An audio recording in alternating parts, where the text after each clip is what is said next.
So hi guys, పెద్ద cinema review ఏంటో చూద్దాం ఈ వీడియోలో. సో దానికన్నా ముందు మీరు ఏం చేస్తారంటే మన ఛానల్ అయితే సబ్స్క్రైబ్ చేసుకోండి, లైక్ కూడా వేసుకోండి. సో పెద్ద మూవీ ఫస్ట్ ప్లాట్ ఏంటో చూద్దాం. సో ఫస్ట్ పెద్ద మూవీ స్టోరీ ఏంటంటే, మన హీరో వచ్చేసరికి బెల్లిన్ షాప్ లో అయితే పని చేస్తుంటాడు. దాని తర్వాత ఆ ఊరు ఉన్న గ్రామంలో కొంత మందికి వచ్చేసరికి ఇష్యూస్ అయితే వస్తుందని చెప్పుకోవచ్చు. దాని తర్వాత మన హీరోకి వచ్చిన స్పోర్ట్స్, క్రికెట్ కావచ్చు, కుస్తీ పోటీ కావచ్చు, రన్నింగ్ రేస్ కావచ్చు, ఇది ఆడి మన ఇండియా తరపున ఆడి ఎలా ఆ ఊరికి పేరు తీసుకొని వస్తాడు మన పెద్ది అనేది మూవీ యొక్క బేసిక్ స్టోరీ లైన్ అని చెప్పొచ్చు. ఇదే ప్లాట్ లైన్ అయితే ఉంటుందని చెప్పొచ్చు. ఇదే ప్లాట్ లైన్ తో ఎమోషన్స్ కావచ్చు, కొన్ని సీన్స్ కావచ్చు నెక్స్ట్ లెవెల్ అయితే ఉంటుందని చెప్పొచ్చు. ఫస్ట్ హాఫ్ కావచ్చు, సెకండ్ హాఫ్ అయితే నెక్స్ట్ లెవెల్ అయితే ఉంటుందని చెప్పొచ్చు.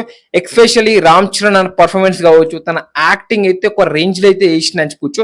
సో మన రామ్ చరణ్ గారు అయితే ఈ సినిమాతో పక్క చెప్తున్నా నేషనల్ అవార్డ్ పక్క ఆ లెవెల్ అయితే యాక్ట్ అయితే చేసిన చెప్పుకోవచ్చు. సో మనకైతే ఎక్కడా మనకి బోర్ ఉండకుండా ఎంగేజ్ అయితే తీసుకెళ్ళేది అని చెప్పుకోవచ్చు. సో ఆ స్పోర్ట్స్ కావచ్చు, మనకి కుస్తీ పోటీ ఒక రేంజ్ లో అయితే డిజైన్ అయితే చేసిన చెప్పుకోవచ్చు. బుచ్చిబాబు గారు నెక్స్ట్ లెవెల్ అయితే ప్లాన్ చేసిన చెప్పుకోవచ్చు. దాని తర్వాత మనకి ఆ క్రికెట్ కావచ్చు, ఆ క్రికెట్ ఆడుతుంటే గల్లీ క్రికెట్ కదా అలానే ఆడతారు. ఆ గల్లీ క్రికెట్ ఆడుతుంటే రియల్ మ్యాచ్ కూడా అలానే ఆడాలేమో అని మనకైతే అనిపిస్తుంది అని చెప్పుకోవచ్చు. అలాంటి స్పోర్ట్స్ కావచ్చు అలాంటివి అయితే పెట్టిండని కూర్చో. సో ఈ మూవీలో వచ్చేసరికి పెద్దగా రామ్ చరణ్ అని వచ్చేసి జీవించేసిన కూర్చో. నెక్స్ట్ వచ్చేసరికి జగపతి బాబు నిజంగా చెప్తున్నా చాలా మంచి పర్ఫార్మెన్స్ అయితే డెలివరీ చేసిన కూర్చో. దాని తర్వాత మున్నాబాయ్ తన క్యారెక్టర్ కూడా నాకైతే చాలా బాగా నచ్చింది అని చెప్పొచ్చు. ఇంకా శివరాజ్ కుమార్ కోచ్ ఆఫ్ పెద్దకి ఇచ్చిన కోచ్ మన కుస్తీ పోటీ, అది కూడా చాలా బాగా యాక్ట్ చేసిన చెప్పుకోవచ్చు. శివరాజ్ కుమార్ కి కొంతమందికి అయితే మంచి రోల్ అయితే పడింది అని చెప్పుకోవచ్చు. సో మనకు వచ్చేసరికి ఎక్కడైతే బోర్ కొట్టదు అని చెప్పుకోవచ్చు. 3 hours ఉంది అని మనకైతే ఎక్కడైతే ఫీల్ రాదని చెప్పుకోవచ్చు. ఫస్ట్ హాఫ్ లో ఆ ఎమోషన్ సీన్ కావచ్చు, ఇంకా లాస్ట్ క్లైమాక్స్ కావచ్చు, నెక్స్ట్ లెవెల్ ట్విస్ట్ అయితే ఉంటుంది అని చెప్పుకోవచ్చు. మైండ్ బ్లాక్ అయ్యే ట్విస్ట్ అయితే ఉంటుంది అని చెప్పుకోవచ్చు. మీకైతే ఇంటర్వెల్ కావచ్చు, క్లైమాక్స్, ప్రీ క్లైమాక్స్ కావచ్చు మామూలుగా ఉండదు, పిచ్చెక్కిపోతుంది అని చెప్పుకోవచ్చు. ఆ లెవెల్ అయితే సినిమా అయితే బుచ్చిబాబు గారు అయితే డైరెక్ట్ అయితే చేసిన అని చెప్పుకోవచ్చు. డెఫినెట్ గా చెప్తున్నా మీకైతే పిచ్చిగా నచ్చే సినిమా అని చెప్పుకోవచ్చు. సినిమాటోగ్రఫీకి అయితే చాలా బాగుంది అని చెప్పుకోవచ్చు. విఎఫ్ఎక్స్ వాడిరు అని మనకైతే అనిపించదు, ఎందుకంటే రియల్ లొకేషన్ అని పెద్ద మూవీ అయితే షూట్ అయితే చేసిన అని చెప్పుకోవచ్చు. ఆ లెవెల్ ఉంది.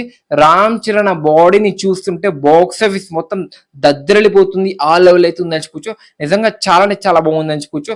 సో తన డెడికేషన్ కి, తన హార్డ్ వర్క్ కి ఈ మూవీ అయితే పర్ఫెక్ట్ అని చెప్పుకోవచ్చు. ఎక్కడా మనకైతే బోర్ అయితే కొట్టదు అని చెప్పుకోవచ్చు.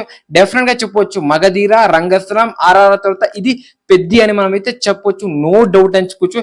చెప్తున్నా కదా, రామ్ చరణ్ అన్న ఫ్యాన్స్ కి కాలర్ ఎగిరించేలా ఈ సినిమా అయితే ఉందని చెప్పుకోవచ్చు. డెఫినెట్ గా మీరైతే థియేటర్ లోనే ఎక్స్పీరియన్స్ అయితే చేయాలని చెప్పుకోవచ్చు. ఆ వరల్డ్ ని అలానే పెద్ది యాక్టింగ్ కావచ్చు, అలానే బుచ్చిబాబు గారి డైరెక్షన్, తన డెడికేషన్ ని పక్క మీరైతే చూడాల్సిందే. సో పెద్ద సినిమాని మీరు చూసుంటే మీకు ఎలా అనిపించింది పెద్ద సినిమా డెఫినెట్ గా అయితే కామెంట్ చేయండి.